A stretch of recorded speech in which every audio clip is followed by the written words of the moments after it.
Baik,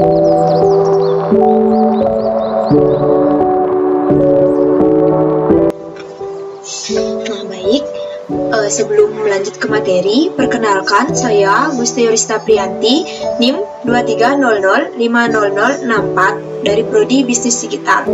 Di video kali ini saya akan menjelaskan materi mengenai algoritma percabangan.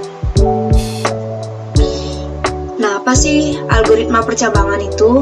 Menurut dosenit.com, algoritma percabangan atau biasa disebut juga sebagai algoritma seleksi kondisi, flow control, dan algoritma pemilihan adalah salah satu jenis algoritma yang digunakan untuk memberitahukan program tentang perintah apa yang harus dijalankan, di mana perintah tersebut akan disesuaikan dengan beberapa kondisi. Fungsi algoritma ini adalah untuk memproses keputusan yang tepat dan cepat sesuai dengan keinginan pengguna berdasarkan kondisi yang terjadi pada sistem yang digunakan. Selanjutnya, macam-macam algoritma percabangan. Yang pertama, percabangan untuk satu kondisi. Percabangan jenis ini hanya memiliki satu kondisi yang menjadi syarat untuk melakukan sebuah instruksi. Yang kedua, percabangan untuk dua kondisi. Percabangan jenis ini memiliki dua kondisi yang menjadi syarat untuk mengerjakan salah satu dari dua buah instruksi. Yang ketiga, percabangan untuk tiga kondisi atau lebih. Percabangan jenis ini adalah pengembangan dari dua jenis algoritma percabangan yang telah dibahas tadi. Oleh karena itu, percabangan jenis ini akan memiliki banyak variasi. Yang keempat, ada percabangan case-off. Percabangan ini digunakan untuk memeriksa data yang bertipe karakter atau integer. Yang terakhir, percabangan bersarang. Percabangan ini terdiri dari percabangan yang berada di dalam percabangan. Maksudnya, di dalam sebuah percabangan terdapat percabangan lagi. Nah, supaya lebih jelas, berikut contoh soal algoritma percabangan. Seorang peserta kursus dinyatakan lulus apabila memperoleh nilai minimal 70. Buatlah pseudocode dan flowchart.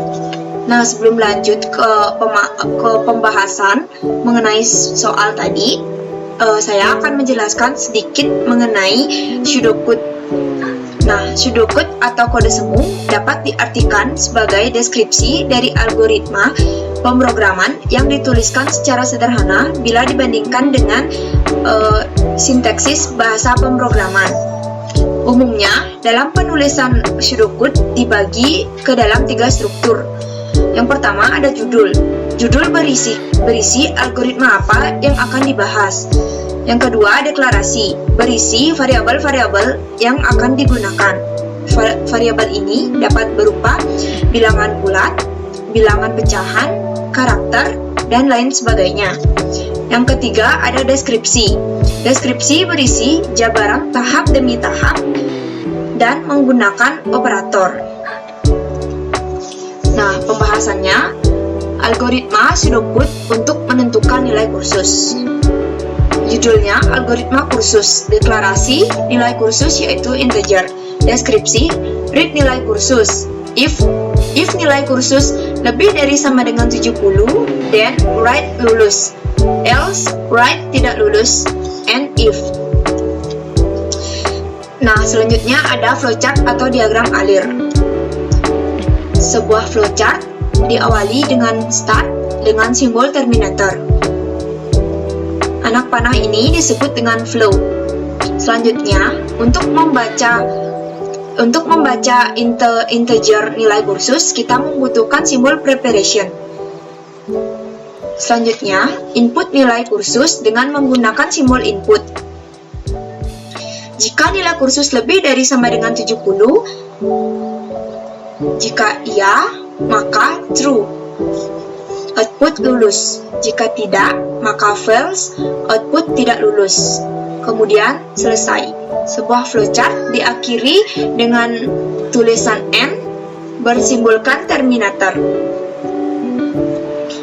Nah, sekian materi yang dapat saya sampaikan.